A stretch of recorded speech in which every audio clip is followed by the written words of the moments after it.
उमर खालिद। उमर खालिद का नाम आप लोगों ने सुना होगा। ये दिल्ली में 2020 में जो दंगे हुए थे उस वक्त इनको गिरफ्तार किया गया था और तब से वो अभी तक जेल में है। 5वां साल ये चल रहा है। उमर खालिद की माँ उनसे जेल में जाकर के मुलाकात की उन्होंने, और एक पोस्ट उन्होंने सोशल मीडिया एक्स पर लिखा है। अंसार इमरान के एक्स हैंडल से ये हासिल हुआ है, जिसको मैं पढ़ करके सुनाना चाहूँगा। सुने, कोई इसमें हर्ज नहीं। हम लोगों को समाजी तौर पर भी थोड़ा सा अवेयर होना चाहिए। दुनिया में क्या हो रहा है, क्यों हो रहा है, कौन कर रहा है, कैसे कर रहा है, ये हमें पता होना चाहिए, जानकारी होना चाहिए। तो यहाँ पर जो मैं पढ़ के सुनाने जा रहा हूँ आपको, वो उमर खालिद की माँ ने लिखा हुआ है। जेल में मेरे बेटे उमर खालिद से मुलाकात। उमर खालिद, जिसे 2020 की दिल्ली दंगों में शामिल होने के झूठे इल्ज़ाम में UAPA के तहत गिरफ्तार किया गया था, 5 साल से जेल में बंद है। उसकी मां सविया खानम ने तिहाड़ जेल में मुलाकात का ये बयान लिखा है 8 जुलाई 2025 को।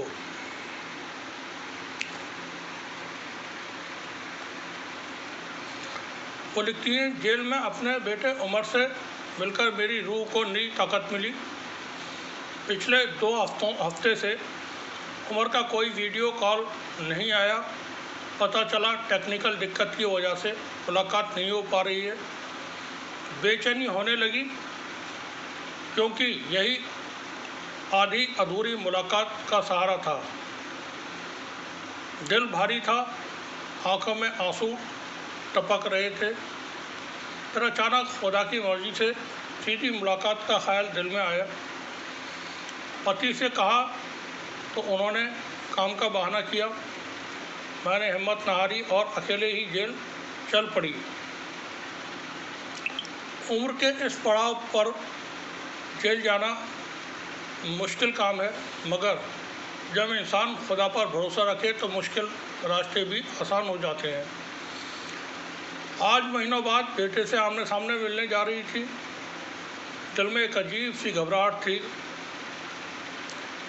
इसे सीधी मुलाकात कहते हैं, मगर यह कितनी अजीब है, मगर ये भी कितनी अजीब है। हमारे बीच 2 कांच की दीवारें, एक तरफ हम, दूसरी तरफ उमर। न छू सकते हैं, न साफ देख सकते हैं। बस धुंधली सूरत दिखती है और इंटरकॉम से बात होती है। जुम्मे के दिन सुबह 9 बजे घर से निकली। तिहाड़ जेल जामिया से बहुत दूर है, रास्ता भी भरा रहता है। करीब 1 घंटे में पहुंची। उमर के लिए चमड़े की चप्पल ले गई थी, मगर चेकिंग पर रोक लग गई।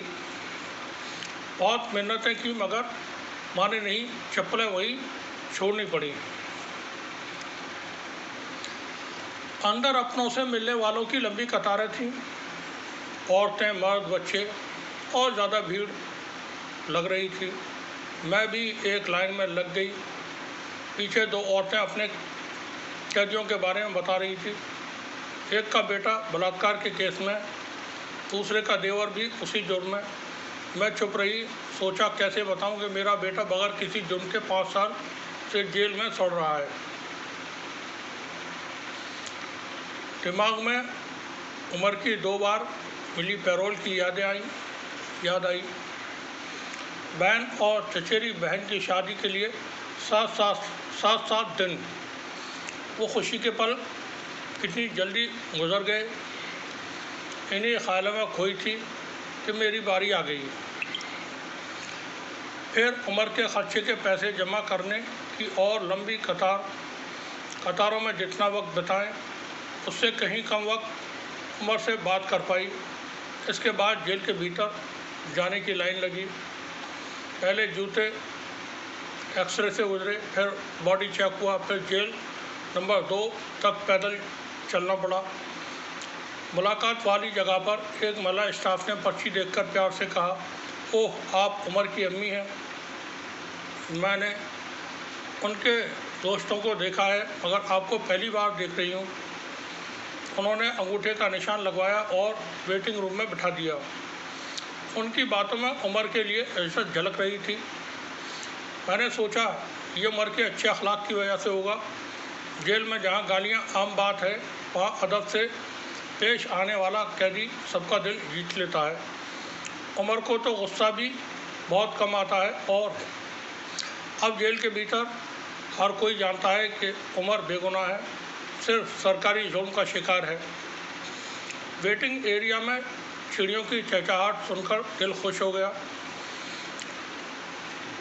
शहरों में हम प्रकृति की इन नेमतों से महरूम रह गए हैं। लगा जैसे जेल की दीवारों के भीतर उड़ने वाली चिड़ियाँ कह रही हैं, हम यहाँ भी आज़ाद हैं। सोचा दीवार के इस पार हम खुद को आज़ाद कहते हैं, उस पार उमर कैसे अनगिनत लोग बेबस कैद में हैं। उमर जैसे शख्स के लिए जो जंतर मंतर पर चिल्लाता था, जो इंसाफ के लिए देश भर घूमता था, ये कैद बहुत सख्त इम्तिहान है। 5 लंबे साल। अगर किताबों का शौक़ न होता तो शायद वक्त काटना मुश्किल होता। उसने इन 5 सालों में 300 से ज़्यादा किताबें पढ़ डाली। तभी लाउड स्पीकर पर उमर खालिद का नाम पुकारा गया। मैं दौड़कर खिड़की के पास पहुंची। उमर ने जेल के भीतर के पेड़ से तोड़ा हुआ एक छोटा सा फूल मेरे लिए लाया था।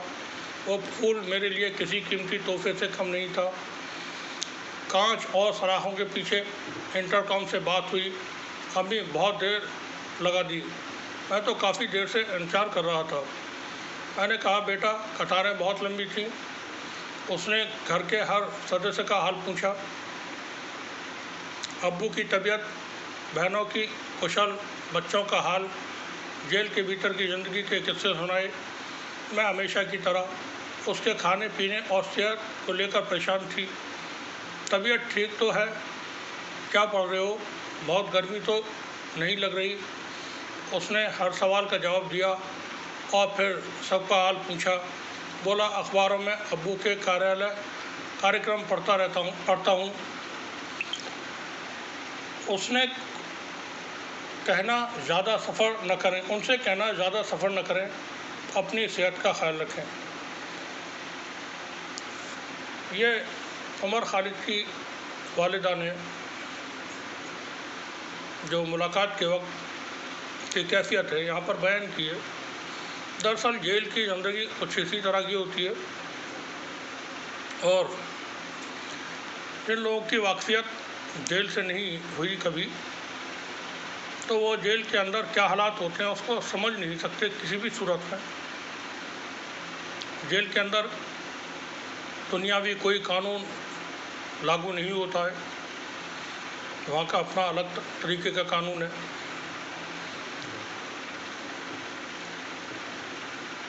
बाहर जिस तरह से पुलिस टॉर्चर करती है उससे ज़्यादा जेल के अंदर टॉर्चर होता है बंदियों का।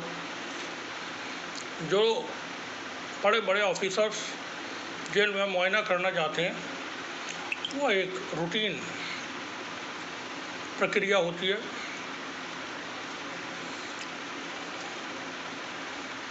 बस दिखावे के लिए उसमें वो बंदियों से न बात करते हैं न उनका हाल जानते हैं, न उनकी किसी ज़रूरत के बारे में कोई मालूमात की जाती है। अगर कोई शिकायत कर भी दे तो फिर उसके बाद उसको बड़ी सख्त सज़ा मिलती है बाहर से आने वाले अधिकारी से, अगर कोई जेल में बंदी शिकायत करे तो। ऐसा ही हाल है जेलों का। और बड़ी मुश्किल होती है, क्योंकि उमर खालिद की माँ का ये ख़त है, तो मुझे जो उन्होंने लिखा है वो पढ़ कर के सोचा आपसे बात की जाए, सब लोगों तक ऐसी बातें पहुंचना चाहिए, ज़्यादा से ज़्यादा लोगों तक। क्या एहसास होते हैं इंसान के,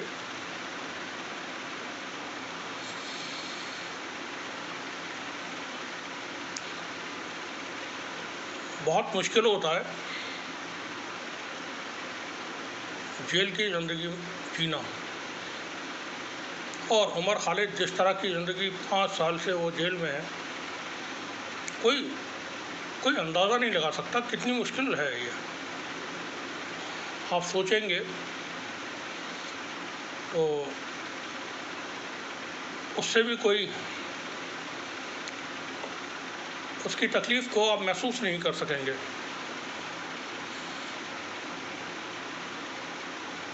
मेरा वक्त बहुत लगा है, जो लोग मुझे जानते हैं उनको मालूम है किस तरह के मामलात में, किस तरह के हालात में और क्यों वो तमाम चीज़ें हुई। तो मैं समझता हूँ इसीलिए उमर की बात करने के लिए मैं आपसे बैठ गया। देखें,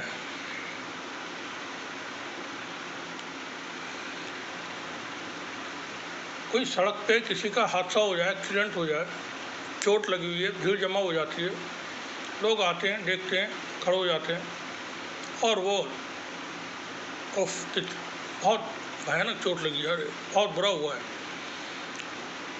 एक्सप्रेशन देते हैं,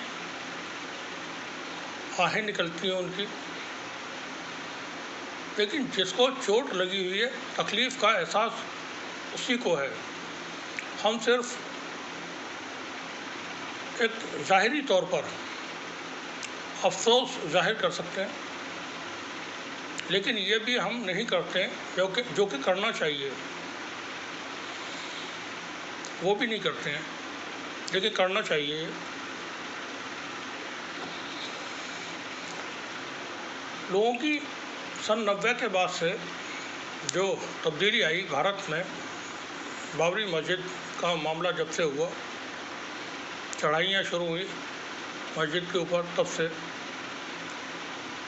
तो तब्दीली आई। उसके बाद एक वर्ग के लोगों की ज़िंदगी बहुत मुश्किल कर दी गई और महदूद कर दी गई। और यह सारा का सारा जो सिस्टम है वो इसमें इन्वॉल्व रहा।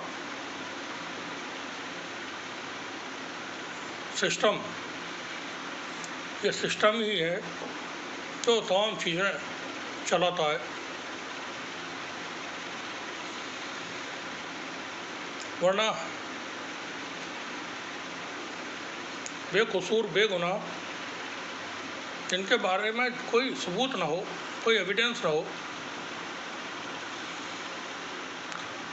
और वो जेलों में रहें, हर चीज़ का अपना सिस्टम है और सिस्टम ताकत के हिसाब से चला करते हैं। तो ये जो उमर खालिद के साथ बीत रही है, उमर खालिद पे जो बीत रही है, उमर खालिद की फैमिली पे जो बीत रही है, वो सियासत में राजनीति में एक वर्ग विशेष का बिल्कुल सुपड़ा साफ हो जाना है। उसकी वजह से सियासी तौर पर कुछ भी मुसलमानों का नहीं बचा है, ना लीडर हैं, ना कोई पार्टियां हैं।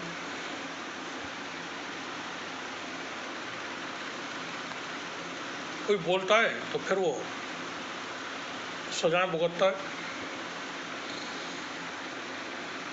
और हमारे लोग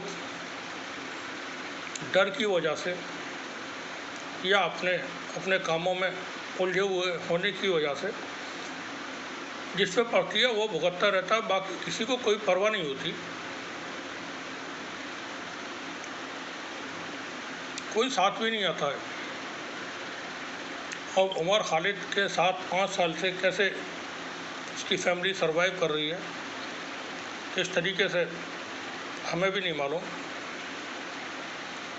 लेकिन लोगों को थोड़ा सा फिक्र करना चाहिए, क्योंकि ये तमाम चीज़ें जो कुछ भी हैं, ये एक पूरा जो ग्लोबल वर्ल्ड ऑर्डर है, वर्ल्ड पावर्स का, दुनिया की ताकतों का कैसे रूल करना है, वो सारी चीज़ें तैयार करती हैं। और फिर उसी पर आगे चल के जो संगठन है बड़े बड़े,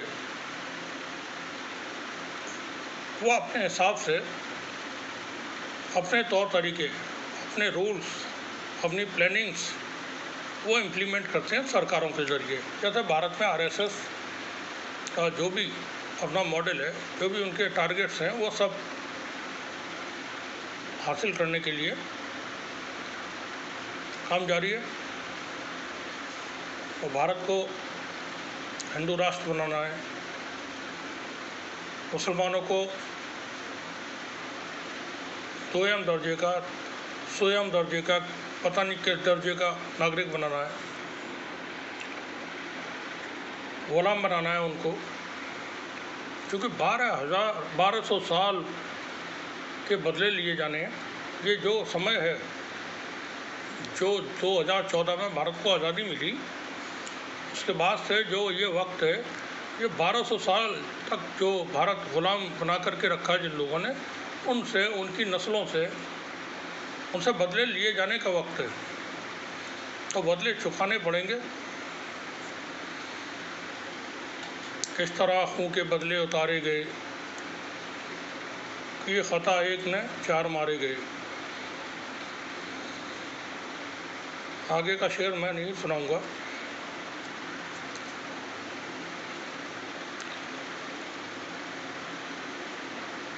थोड़ा सा इंसानों को इंसान जैसा बर्ताव करने की आदत डालना चाहिए, और एक दूसरे की मदद के लिए आगे आकर के हिम्मत के साथ आगे आना चाहिए। हम ज़बानी तौर पर बेशुमार बातें करते हैं, न जाने कैसे कैसे मशवरे शानदार, लेकिन अमली तौर पर कुछ करते ही नहीं। कोई वर्क नहीं है किसी तरह का। कोई आप 80 साल 1947 से अब तक देखें तो कोई काम नहीं किया मुस्लिम्स ने।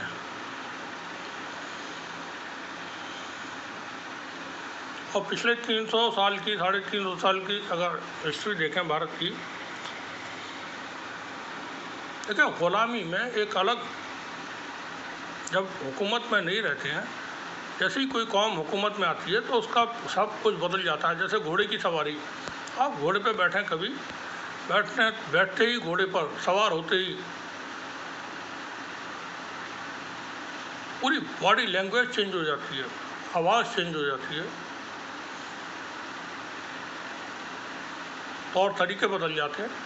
सवारी ऐसी हुकूमत सवारी है, हुकूमत में जो लोग होते हैं उनके अपना फिर नज़र आता है कि यह हाकिम है, और जो महकूम है, गुलाम है, फिर वो जो है उसी तरह से जी हुजूरी में अपना काम चलाते हैं।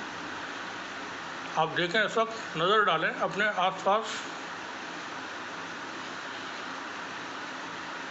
सब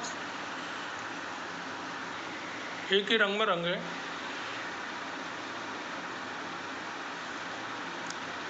बचा कुछ भी नहीं है। दुआ करें उमर खालिद के लिए और बाकियों के लिए, तमाम बेगुनाहों के लिए। बेशुमार 70-80% लोग जेलों में बेगुनाह होते हैं।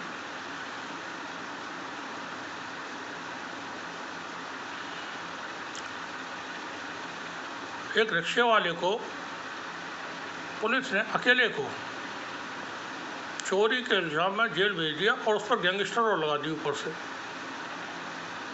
वो अकेला जाया करता था तारीख करने के लिए आगरा, अलीगढ़ की जेल से, और सर्दियों के मौसम में उसके पास एक शर्ट और एक लुंगी हुआ करती थी।